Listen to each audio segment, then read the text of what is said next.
Preliminary results show the Democratic Republic of Congo's incumbent leader, Félix Tshisekedi, has garnered about 80% of the votes. But opposition candidates are protesting what they call chaos and irregularities, which marred last week's presidential polls.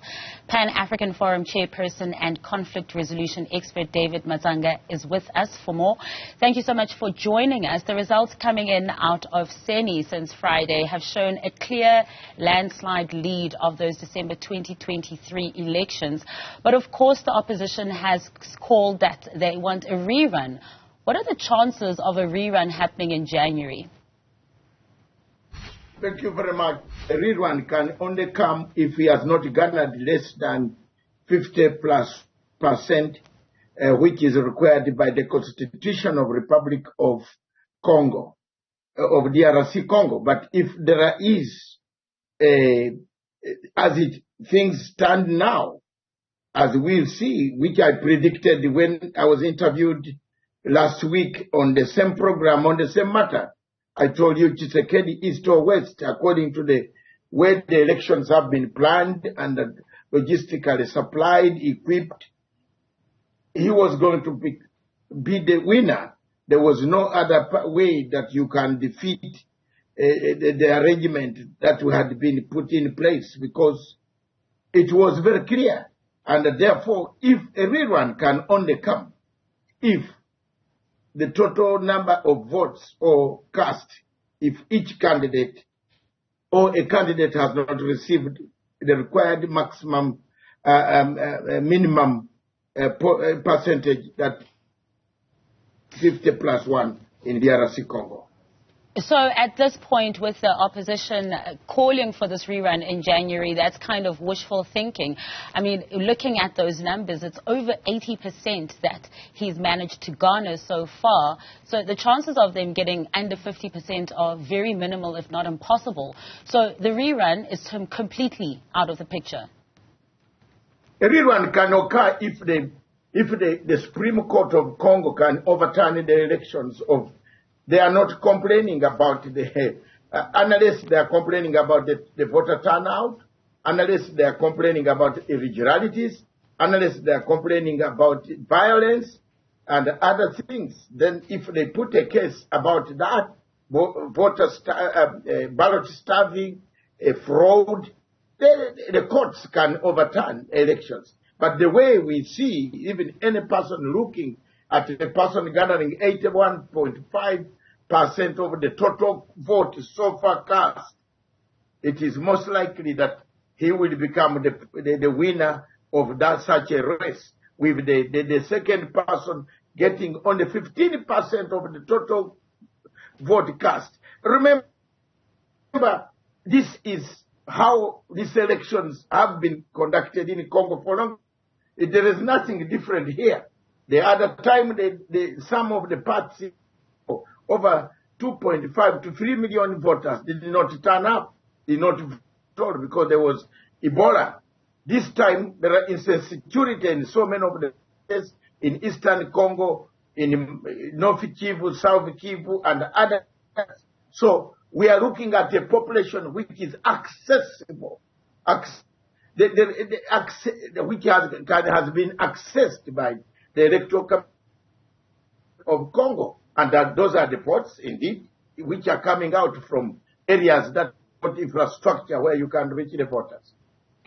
What's the mood like when you have 44 million people who are registered to vote in that country, and then you only have a voter turnout of just under 1.9 million people showing up? With these allegations of intimidation and threats that are being made, is it making people just not want to go and vote? It is a huge deterrent as well when there are threats that are roaming around.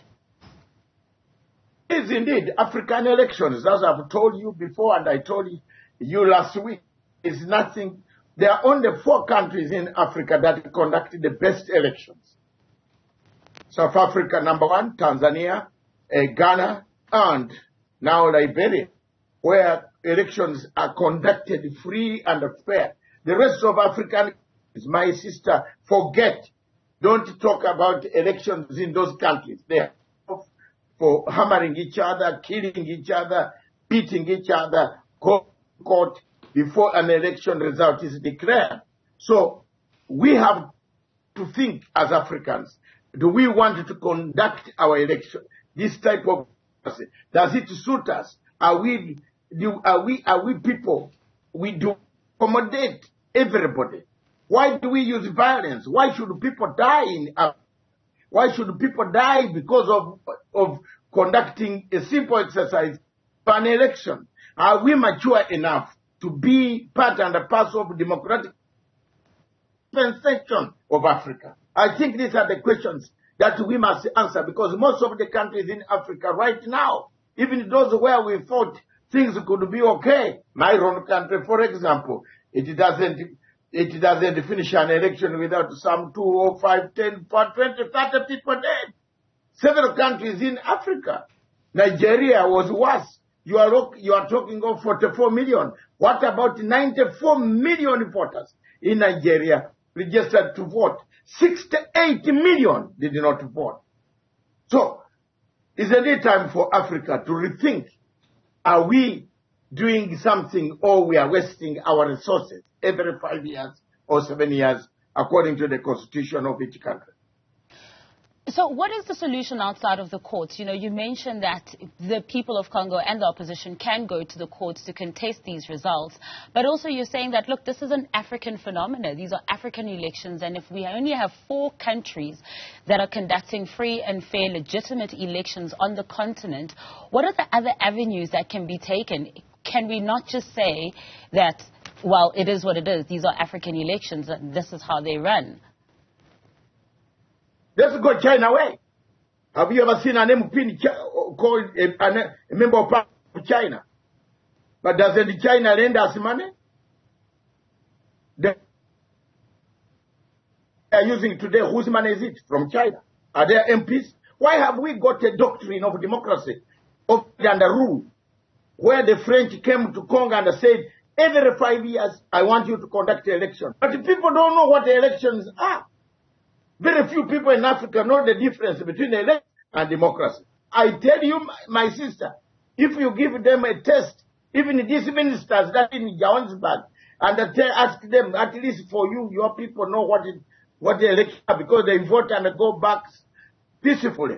Most of the African countries, even the honorable ministers, don't know the difference between elections and democracy. They think just to go to the polls is democracy. No. How many countries hold elections in Africa?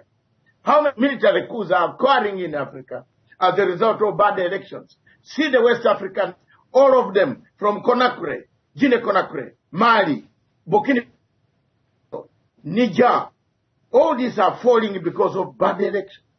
So, isn't it time to think of a new model of selecting our leaders to avoid killing our people? Why are we killing people? Look at what has happened.